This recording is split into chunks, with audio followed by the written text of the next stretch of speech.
Selamat pagi anak-anak. Untuk mengawali pembelajaran kita khususnya mapel Sejarah Indonesia kelas 10, alangkah lebih baiknya kita berdoa terlebih dahulu menurut agama dan kepercayaan kita masing-masing. Berdoa dimulai.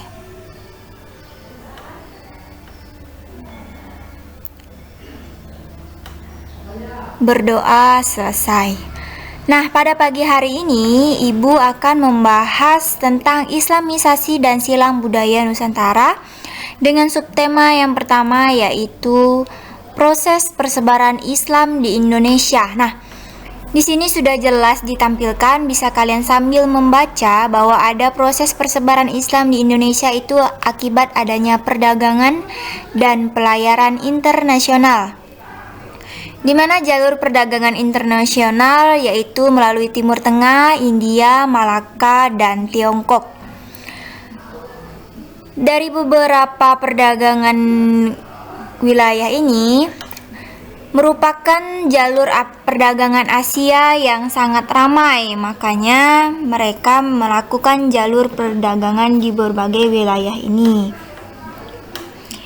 Bersamaan dengan kesibukan perdagangan antar bangsa yang melewati Indonesia, yaitulah yang menyebabkan Islam masuk ke Indonesia.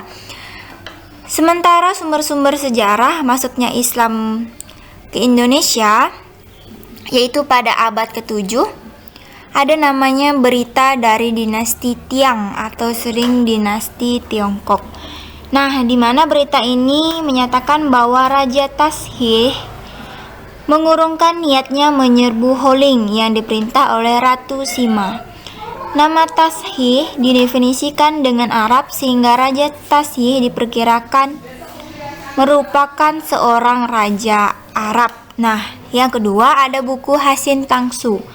Nah, buku ini mencatat bahwa pada tahun 674 di pantai barat Sumatera telah ada permukiman perdagangan Arab. Mungkin daerah yang dimaksud adalah Barus. Nah, kemudian agama Islam masuk Indonesia abad ke-11. Nah, ditemukan sebuah makam seorang wanita bernama Fatimah binti Maimun yang berangka tahun 475H dan 182 Masehi di Letnan, Gresik. Nah, di mana pada abad ke-13 adanya berita perjalanan Marco Polo. Nah, Marco Polo ini merupakan pedagang dari Venesia yaitu Italia. Dalam perjalanan pulang dari Tiongkok, ia singgah ke Perlak. Ia menulis dalam catatannya bahwa Perlak di Aceh Utara pada tahun 1262 sudah banyak penduduk yang beragama Islam. Yang kedua ada makam Sultan Malik Al-Saleh. Nah, Sultan ini merupakan raja dari Samudra Pasai. Makamnya yang berangka tahun 635H atau 1292 Masehi dituliskan dalam huruf Araf. Nah, hal inilah yang menunjukkan bahwa Sultan tersebut merupakan penganut agama Islam. Sementara yang ketiga berita Ibnu Batutah dari India. Pada waktu mengunjungi Samudra Pasai, ia menceritakan bahwa Sultan di kerajaan ini telah giat menyebarkan agama Islam. Nah, sedangkan perkembangan dan penyebaran agama Islam, di mana perkembangan Islam dilakukan secara damai dan diterima melalui rakyat kalangan bawah, dengan beberapa faktor yang mempengaruhi, yaitu syarat agama Islam cukup mudah. Seseorang dianggap telah masuk Islam apabila mampu mengucapkan kalimat syahadat. Kemudian yang kedua, agama Islam tidak mengenai sistem kasta. Semua orang derajatnya sama. Yang ketiga, pelaksanaan ibadahnya sederhana dan biayanya juga murah. Sementara yang kedua, penyebaran agama Islam melalui perdagangan, perkawinan, pendidikan, dan kesenian dan politik. Sudah jelas tadi ditampilkan pada slide pertama, persebaran agama Islam jelas melalui perdagangan, di mana perdagangan memiliki peran penting dalam proses penyebaran Islam. di mana pada waktu berdagang, saudagar-saudagar dari Gujarat, Persia dan Arab berhubungan atau bergaul dengan penduduk Indonesia. Mereka berhasil mempengaruhi penduduk setempat hingga tertarik untuk menganut agama Islam. Nah, selanjutnya itu ada namanya perkawinan. Nah, para pedagang yang datang ke Indonesia ternyata tidak hanya berdagang saja. Mereka banyak yang menikah dengan wanita pribumi yang sebelumnya merupakan bukan pemeluk Islam. Nah, hal ini yang menyebabkan seorang istri akan memiliki ikatan dengan seorang suami dan dia akan mengikuti keluarga dari pihak suami. Nah, hal inilah yang menyebabkan persebaran agama Islam melalui perkawinan. Yang ketiga itu ada pendidikan. Nah, para pedagang muslim yang menetap di suatu wilayah berusaha mendirikan sebuah pesantren. Nah, pesantren ini merupakan lembaga yang penting dalam penyebaran Islam karena merupakan tempat pembinaan calon-calon agama, kiai-kiai atau ulama. Di mana pesantren itu ada pondok pesantren yang didirikan oleh Sunan Gersik di Gersik, Jawa Timur, dan pondok pesantren didirikan oleh Sunan Ampel di Ampel Denta, Surabaya. Sedangkan pondok pesantren didirikan oleh Sunan Giri di Giri, Kedaton, Gersik. Nah, untuk perdagangan, perkawinan, pendidikan saya kira sudah sedikit kalian bisa memahami. Maka kita akan lanjut dengan kesenian. Pada pedagang muslim yang menetap memanfaatkan kesenian untuk menyebarkan agama Islam, cabang seni yang mempengaruhi dalam proses islamisasi yaitu seni tekstur, seni pahat, ada seni tari, dan seni wayang, di mana mereka memasukkan unsur Islam ke dalam pertunjukan wayang dan yang dimainkannya. Dari sinilah masyarakat tertarik untuk mempelajari agama Islam. Nah, selanjutnya yang kelima itu politik, di mana para pedagang muslim yang datang di Indonesia mulai memanfaatkan raja-raja yang masih beragama Hindu-Buddha. Pada waktu itu, seorang raja sangat berpengaruh terhadap rakyatnya. Besarnya pengaruh seorang raja terhadap rakyatnya menjadikan proses islamisasi menjadi semakin mudah. Ketika seorang raja memeluk agama Islam, rakyat juga mengikuti jejak rajanya karena raja selalu memiliki panutan dan teladan bagi masyarakat. Nah, untuk proses penyebaran dan perkembangan agama Islam di Indonesia, saya kira kalian sedikit ada gambaran. Untuk lebih jelasnya atau ingin ditanyakan, silahkan kalian melihat buku dan tanyakan secara chat pribadi kepada ibu. Nah, selanjutnya kita akan membahas tentang kerajaan-kerajaan Islam di Indonesia. Nah, di sini yang pertama itu ada namanya Kerajaan Samudra Pasai. Nah, kerajaan ini merupakan kerajaan Islam pertama di Indonesia. Letaknya di Sumatera dan didirikan oleh Malik Al-Saleh. Kemundurannya adanya perpecahan di dalam kerajaan karena telah melahirkan kemunduran politik dan perdagangan. Terlebihnya munculnya kerajaan Malaka yang letaknya lebih strategis. Yang kedua, kerajaan Aceh berdiri pada abad ke-16, terletak di Sumatera bagian utara dan didirikan oleh Sultan Ali Mukhayat Shah. Runtuhnya atau mundurnya kekuasaan Aceh pada tahun 1629 pada masa Iskandar Muda. Nah, selanjutnya kerajaan Demak. Demak terletak di Jawa Tengah, kerajaan Islam pertama di Pulau Jawa. Ada beberapa raja Demak, yaitu ada Raden Patah, Pati Unus, kemudian wafatnya Sultan Trenggono menyebabkan kemunduran dari kerajaan Demak, di mana pendirinya yaitu Raden Patah yang masih keturunan dari Raja Majapahit Brahmawijaya kelima.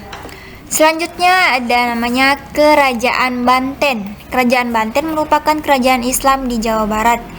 Didirikan oleh Sunan Gunung Jati, di mana raja pertama yang memerintah adalah Sultan Hasanuddin, dan mundur karena masa pemerintahan Sultan Haji. Banten takluk pada VOC sehingga berada di bawah pengaruh VOC. Yang jadi pertanyaannya, kenapa yang mendirikan Sultan Gunung Jati, tetapi raja yang memerintah itu Sultan Hasanuddin? Karena Sunan Gunung Jati merupakan ayah dari Sultan Hasanuddin, yaitu Syarif Hidayatullah, yang merupakan 9 wali dengan gelar Gunung Jati.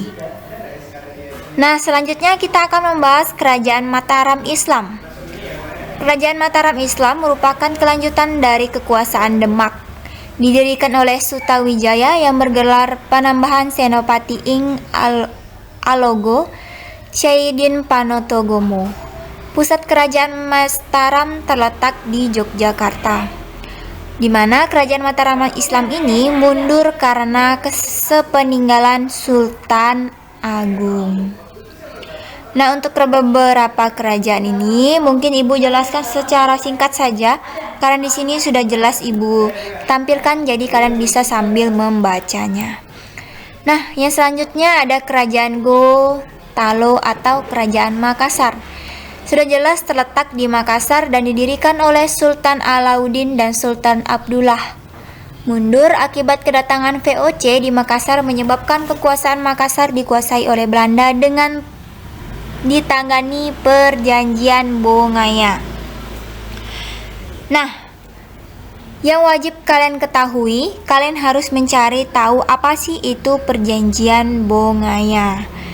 Nah, selanjutnya Kerajaan Ternate dan Tidore, di mana raja yang memerintah yaitu Sultan Zainal Abidin, dan kemudian runtuh setelah jatuh ke tangan VOC. Nah, untuk Kerajaan Ternate Tidore maupun kerajaan yang lainnya, kebanyakan mereka itu jatuh ke tangan VOC yang menyebabkan mereka mundur dan mereka tunduk terhadap VOC. Nah, selanjutnya kita akan membahas tentang akulturasi dan perkembangan budaya Islam. Di sini ada dibagi menjadi 2, bidang pendidikan dan bidang seni. Bidang pendidikan mendirikan pesantren ya, yang seperti yang saya sampaikan tadi. Sementara seni bangunan itu merupakan bidang seni, di mana bangunan masjid, ciri konstruktif masjid tersebut berbentuk persegi, kemudian atap bertumpuk dan tanpa menara. Yang kedua ada namanya makam, yaitu makam bangunan bersejarah peninggalan masa Islam tertua di Indonesia, yaitu makam Fatimah binti Maimun yang ditemukan di Lenan, Gresik, Jawa Timur. Nah, ini merupakan masjid Demak dengan atap bertumpuk. Seperti inilah salah satu contoh gambarnya. Nah, yang kedua ini merupakan makam Fatimah binti Maimun dengan batu bersurat 1111 di Letnan, Gresik. Bisa kalian lihat gambarnya yang Ibu tampilkan di sini. Nah, yang selanjutnya ada seni musik dan tari. Nah, akulturasi pada seni musik terlihat pada musik, maksud saya di sini kasidah dan gamelan pada saat upacara grebek Maulud. Nah, di sini juga ada namanya karya sastra, dibagi menjadi 3, yaitu ada namanya hikayat, babat, dan suluk. Nah, kemudian kalian harus mencari apa itu pengertian hikayat, babat, dan suluk. Sementara hikayat adalah cerita atau dongeng dengan bermacam-macam lakon, membuat peristiwa yang luar biasa menjadi tidak masuk akal. Sementara babat, cerita bersejarah yang bersifat dongeng. Kemudian yang ketiga, suluk adalah kitab-kitab yang menceritakan masalah tasawuf. Nah, dari ketiga ini akan dijadikan soal untuk refleksi kalian. Yang soal ini soal yang ketiga. Kemudian yang selanjutnya tadi ada tentang isi dari perjanjian bongaya. Nah, yang terakhir, soal yang kelima, kalian bisa mencari seni musik dan tari. Nah, nanti silahkan kalian untuk mengerjakannya di e-learning. Jangan lupa untuk cek e-learningnya dan tetap mengerjakan tugas, mengingat kita sebentar lagi akan melakukan penilaian akhir semester. Nah, sekian penjelasan dari Ibu untuk pagi hari ini. Ibu harap penjelasannya singkat hari ini dapat membantu kalian untuk sedikit memahami Islamisasi dan persebaran Islam di Indonesia. Nah, akhir kata Ibu ucapkan selamat pagi dan selamat mengerjakan tugas.